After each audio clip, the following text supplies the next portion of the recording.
Today we'll see the development of surfaces of solid. It's a new topic. So basically, we have these solids, prisms, pyramids, cone, and cylinder. Right?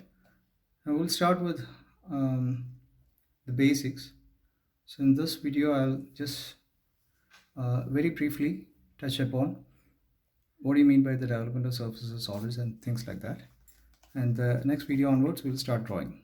So let's say if we have a hexagonal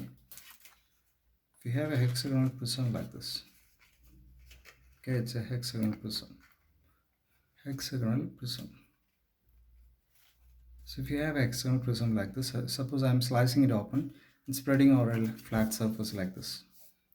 Okay, so what you get is a figure like this. You have two hexagons and 1, 2, 3, 4, 5, 6 rectangles. Because it's a hexagon, it has 6 sides. So obviously it should have 6 rectangles.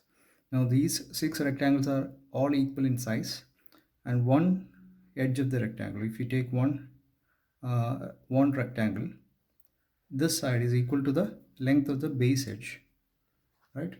This side is equal to the length of the base edge, and this side is equal to the length of this axis. This side is equal to the length of the axis, and this side is equal to the length of the base edge.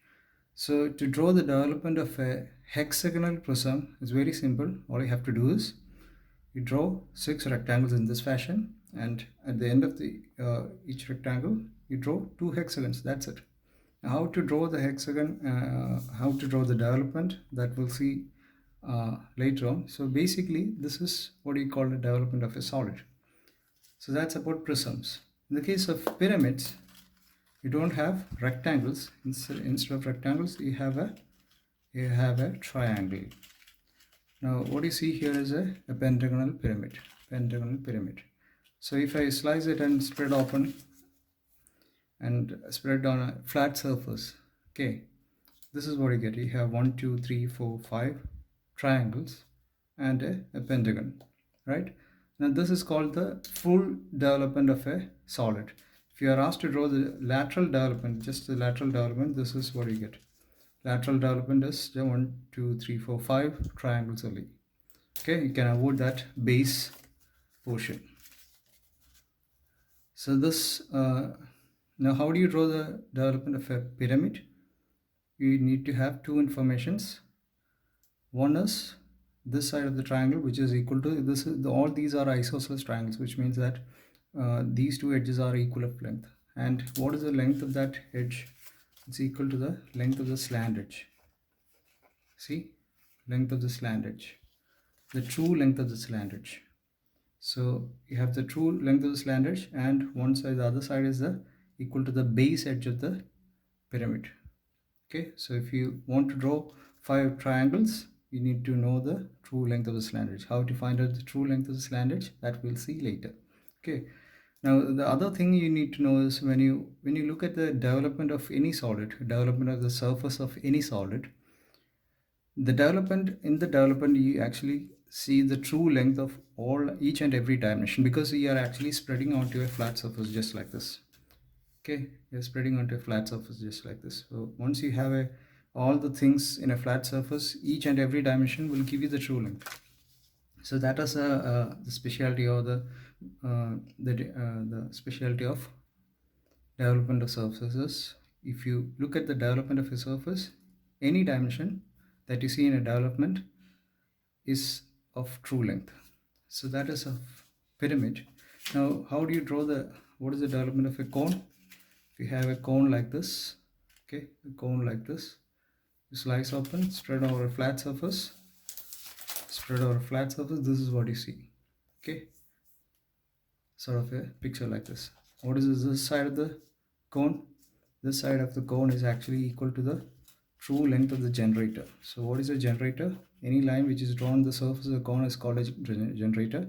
And if you can find out the length of that line, true length of the generator, then you have to find out this include angle theta also. then you can draw the development.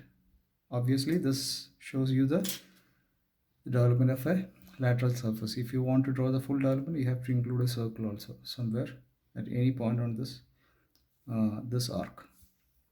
Now lastly, a cylinder. If you have a cylinder,